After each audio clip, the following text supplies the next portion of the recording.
Today's date is July 19th, 2021, and I'm so lucky. I hope I am. This part right here, which you can see, is what fell between the backing plate and the rear axle, and it just destroyed it. You can see that. So that's the part right there that has to be addressed. So I went to the auto parts store, and this is what this, as you can see, Chinista, but it has a little notch right there. See? So I'm hoping that I won't have to modify this much.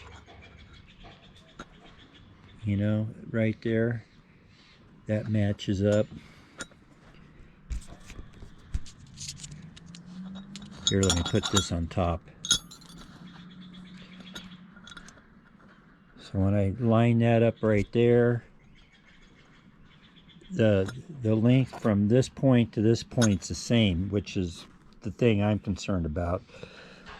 This end, when it goes on the backing plate, the spring goes on here, which keeps the tension on it, and the brake, emergency brake, uses this notch. So I'm well on my way of getting this done. So next video will be when I pull the brakes back apart, and I'll put the emergency brake back together. Well, I had to put up some shade. It's really, up here it gets pretty bright. So I had to do all of that, and in order to do that, this base is all loose, so I had to do that, get that all tightened up, finally get that to tighten up. So now I've got shade, and we'll be able to put the emergency brake apparatus back on there. So I'm gonna use a time lapse for that.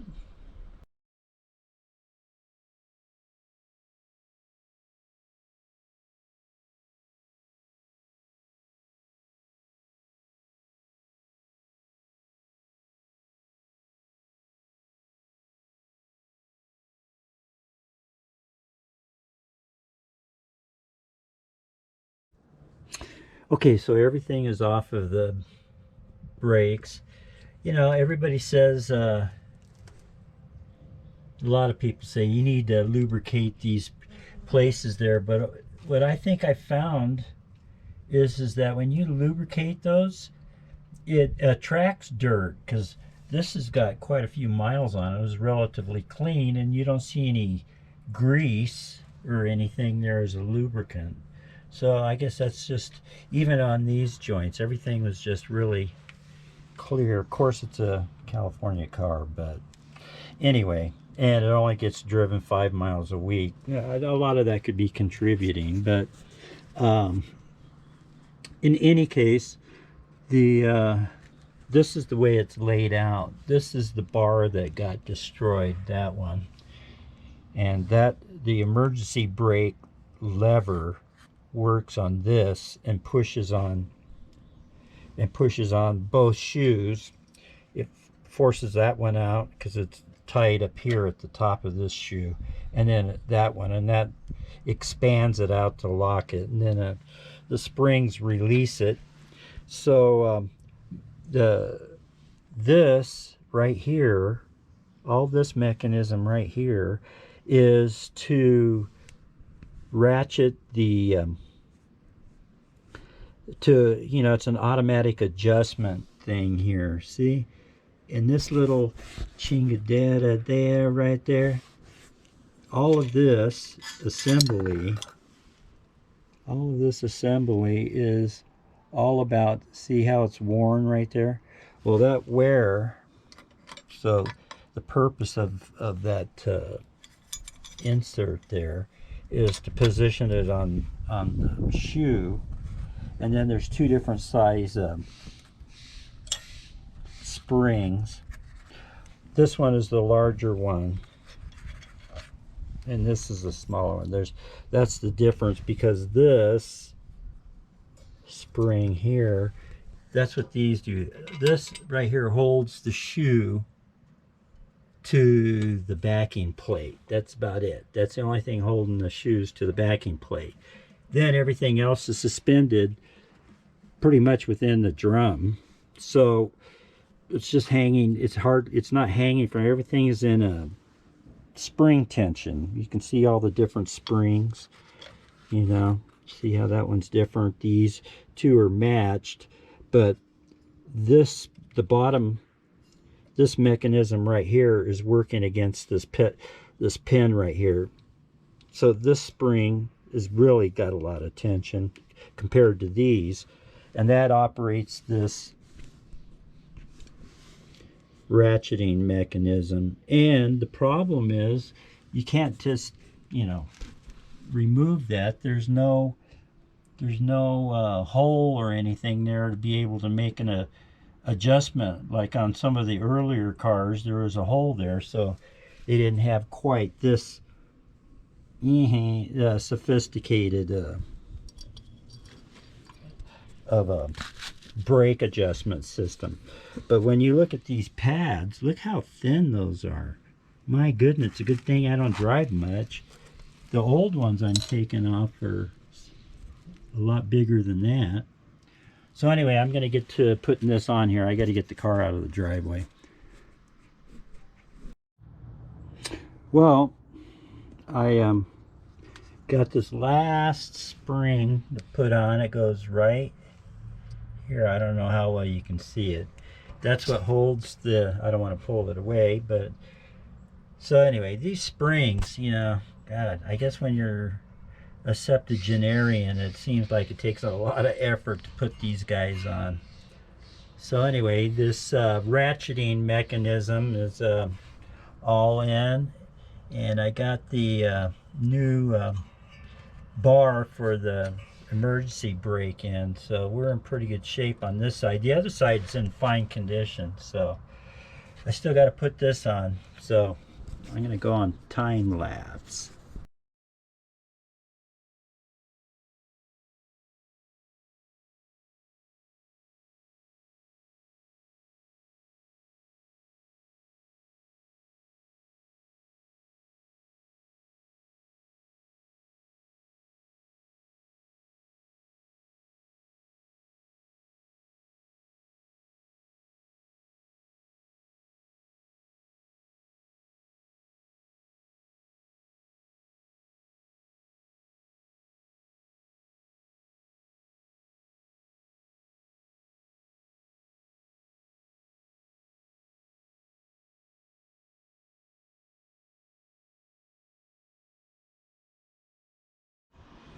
Well, I got that one done right there, and then I got to put this set on there, as much as I don't want to, but this is the side. This is the side that has the cracked, you know, shoes. So I'm not gonna film so much on this. I just want to get it done. It was boring on the other side. Anyway, we'll see how this turns out. I'll take a couple more.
Okay, well, I got it done. You know, I still have to put the drum on, which could, maybe it won't, and then I'll have to fiddle fart around with that. But anyway, everything is in. There's the emergency brake bar. I put a new spring on there. I don't know if you can see it, but that's what fell off on the other side, and then the whole bracket fell out. So anyway, these pads look a little bit thicker than the other ones on the other side. Oh well, that's where we're at. I'm going to put the drum on, and then we'll see what's going to happen after that.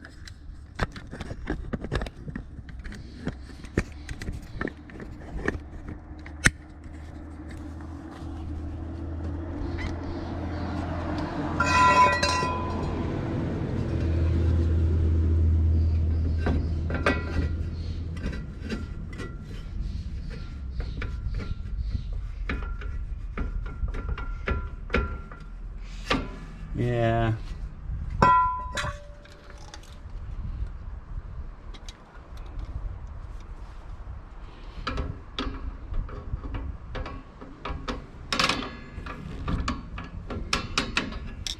I have to lay down to do that.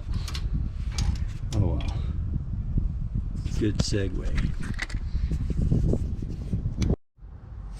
You know, I was thinking this would be a good time to show how bitchin' that QA1 was, you know,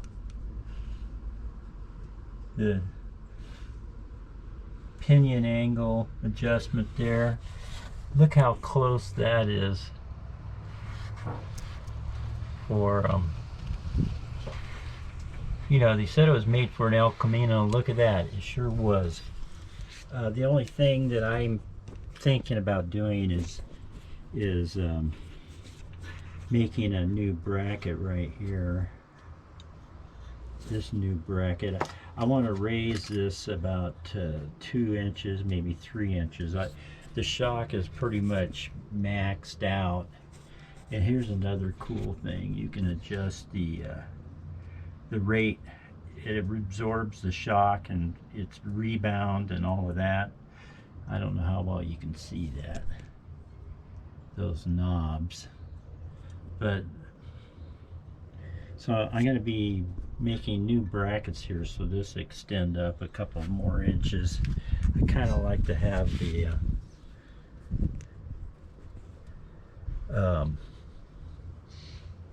car, the chassis sit higher. So anyway, I got to put this drum on, and I'll get back to you.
Well, that pretty much covers the brake job. I got to take it off of the blocks, and then I want to do a little video on the test drive. We'll see how that works. So I'll be there. Okay, it's still July 19th or 18th, one of those. We're going to revisit this speedo cable leak. As you can see here, it's leaking. So I'm going to put the new gear in there and get that all, you know, unlatched. So let's see how that goes.